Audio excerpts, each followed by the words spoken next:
Сәлеметсіздер ме, құрметті оқушылар. Бүгінгі біз тақырыбымыз табиғи қышқылдар мен негіздер және де оларға индикаторлардың әсері. Жалпы біз қазір қышқыл және де негіз деген екі ұғыммен танысамыз және де оларды бір-бірінен қалай ажыратамыз және де олардың әсері қандай екенін бірге анықтайтын боламыз. Ең алдымен сабақтың мақсатымен танысып кетейік. Бірінші, біз табиғи қышқылдар мен негіздер туралы түсінік қалыптастырамыз және де оларды күнделікті өмірдегі маңызын білеміз. Яғни біздің күнделікті өмірімізде үй жағдайында немесе медицинада немесе агрономияда кездесетін қышқылдар мен негіздермен танысатын боламыз. Және де индикаторлардың не екенін және қалай жұмыс жасайтындығын түсінеміз және оларды ажырата аламыз. Ең алдымен қышқыл дегеніміз не? Кішігірім анықтама беріп өтейік. Қышқыл дегеніміз ол құрамында сутек атомы бар және де ол суда ерігенде сутек ионын түзетін күрделі заттар екен. Яғни біз бұл анықтамадан нені біліп тұрмыз? Қышқылдардың суда жақсы еритіндігін біліп тұрмыз және де суда еріген кезде ол сутек ионын түзеді екен. Енді оған мысалдар келтіретін болсақ, ол лимон қышқылы. Лимон қышқылы ол бізде дәмдеуіш ретінде қолданылады, білеміз. Ол неше түрлі сусындарға дәмін келтіру үшін немесе тағамдарға дәмін келтіру үшін қолданылады. Және де өзінің лимонда кездеседі. Лимон қышқылы, егер лимонды жеп көрген болсаңдар немесе лимонның суының дәмін көрген болсаңдар, ол өте қышқыл болады. Және де ол біздің организмімізге көп мөлшерде қолдансақ зиян тигізуі мүмкін. Екінші, ол біздің ас үйде қолданатын сірке қышқылымыз. Иә, біздің ас үйде қолданатын сірке қышқылы ол концентрациясы, яғни пайыздық мөлшері өте аз сірке қышқылы. Бірақтан ол сірке қышқылының өзін егер біз тікелей түрде қолданатын болсақ, ол да біздің организмімізге зақым тигізуі мүмкін. Және де біз білеміз, сірке қышқылын біз химиялық өнім ретінде де және де ас үйдегі тағам ретінде де қолдана береміз.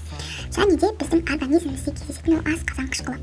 Біздің жеп жатқан барлық тамақтарымыз, күнделікті тұтынып жатқан бүкіл өнімдеріміздің барлығын ерітетін осы асқазан қышқылы. Немесе асқазан сөлі деп атайды. Дәл осы қышқылдың арқасында асқазанның осы қабаттарында орналасқан осы асқазан қышқылы арқылы біз жеген тамақтарымыздың барлығы қорытылып ыдырайтындығында. Яғни асқазан қышқылы ол мықты еріткіш болып келеді. Ол кез келген нәрсені еріте алады. Келесі, негіз дегеніміз не?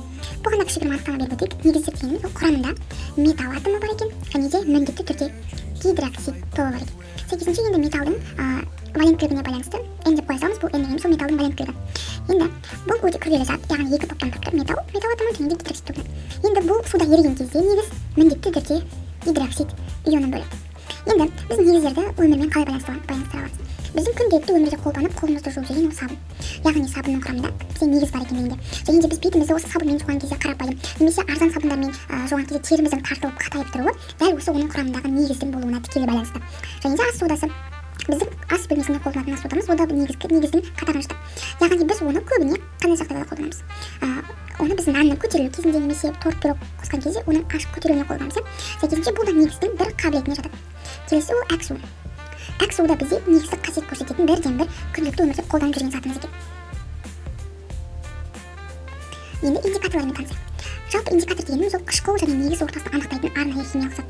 Яғни, егер біздің алдымызға 2 стакан берілсе, және де екеуіне де физикалық қатты қасиеті бірдей, яғни екеуі де түссіз, екеуі де бір қатты иіссіз зат берілсе, немесе қайнау температуралары бірдей болуы мүмкін. Яғни бұлар берілсе, біз оның қайсысы қышқыл, қайсысы негіз екендігін ажыратуымыз қиынға түсуі мүмкін.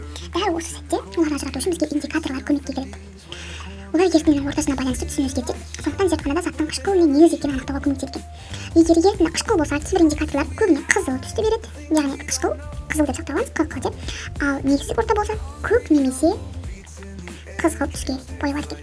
Енді индикаторлар бізге 3 топқа бөлінеді. Біріншісі ол жасанды индикаторлар. Бұл индикаторлардың түрі арнайы зертханаларда алынған және де олар басқа индикаторларға қарағанда дәлірек нәтиже береді. Оларға лакмус, фенофталин, метилодан жатады.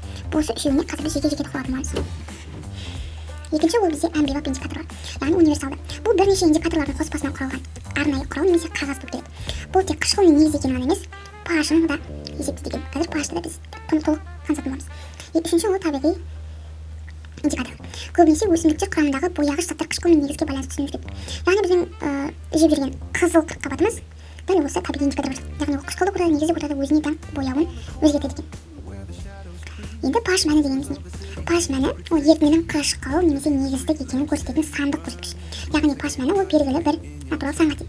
Енді pH арқылы ортаның қаншалықты қышқыл екендігін, қаншалықты сілті екендігін білеміз. Яғни оның қышқыл болғанда оның қалай қышқыл, күшті қышқыл немесе әлсіз немесе күшті негіз, әлсіз негіз екенін анықтаймыз.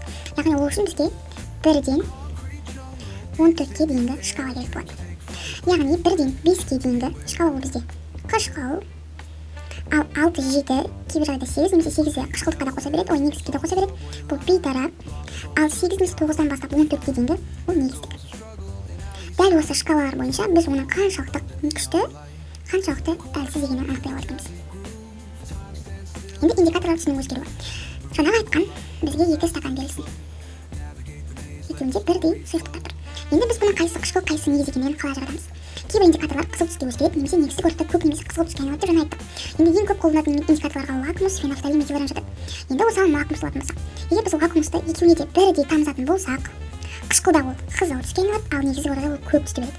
Яғни біз осындай айқын түрде берілген түстерге байланысты оларды тікелей ажырата аламыз. Фенофталинде қышқылдарда түссіз болады, фенофталин өзі күлгін түсті. Енді қышқылдарда ол түссіз деген екен. Ал негіздік орта ол қызғылт түс болады. Метиларин сол қызыл түсті берсе, негіздік орта сары түсті береді екен. Яғни дәл осы индикаторлардың түсінің өзгеруіне байланысты біз оны қышқылдық орта немесе негіздік орта екендігін ажырата аламыз. Келесі ол қышқыл мен негіздің әрекеттесуі. Қышқылдар мен негіздер бір-бірімен әрекеттескенде бейтараптандыру реакциясын жүргізеді. Бұл реакция нәтижесінде тұз және су түзіледі. Яғни қышқылдық қасиеті, яғни одағы су деген негіздік сілкілік қасиетпен бірін-бірін жояды екен. Сәйкесінше бізде H2O түзіледі екен. Міне, мысалға оған мысалын алатын болсақ, мысалын алатын болсақ, күшті қышқылдардың бірі тұз қышқылы, оған қосамыз күшті негіздердің бірі натрий OH-ты, яғни натрий гидроксиді. Сәйкесінше бізде натрий хлориді, яғни H2O және су бөлінеді. Қышқылдар мен негіздердің күнделікті өмірдегі маңызына келетін болсақ, қышқылдар мен негіздер адам өмірінде өте маңызды рөл атқарады. Олар тағам өндірісінде, медицинада, ауыл шаруашылығында және тұрмыста кеңінен қолданылады. Жаңа айтып өткен немау қышқылы мен сірке қышқылы тағамға қышқыл дәм беру үшін және де консервілеу үшін қолданылады екен. Яғни консервілеу ұзақ мерзімге сақтау үшін. Ал асқазан қышқылын азайту үшін антоцид дәрілерін қолданылады екен. Яғни асқазанның қышқылдығы артып кеткен кезде біздің ішімізде диарея деген секілді аурулар пайда болады және де оны біз бейтараптандыру үшін қышқылға негіздік элементтері бар, негіздік қасиеттері бар дәрілерді қолданады екенбіз. Қышқыл топырақты бейтараптандыру үшін әк қолданылады екен. Яғни біз айттық, әк суы ол жаңа негіздік бірден-бір топтардың бірі негіздердің. Енді дәл осы қышқылданып кеткен топыраққа өсімдіктеріміз дұрыс өспей жатса, дәл осы әк суын құю арқылы біз оны бейтараптандыра алады екенбіз. Енді қорыта айтқанда, қышқылдар мен негіздер табиғатта және күнделікті өмірде кеңінен кездесетін маңызды химиялық заттар. Қышқылдардың құрамында сутек атомы болса, негіздердің құрамында гидроксид тобы болады. Олар бір-бірімен әрекеттескенде бейтараптандыру реакциясы жүріп, тұз бен сутек ерітіндінің қышқыл немесе негіз екенін анықтау үшін индикатор қолданылады. Ал pH мәнін есептеу үшін бізге арнайы құралдар, арнайы шкалалар керек. Ал ол шкалалар 14 пен 0-дің аралығында. Осымен сабағымыз аяқталды. Сіздерге сабақ түсінікті болды деп ойлаймын. Келесі көріскенше.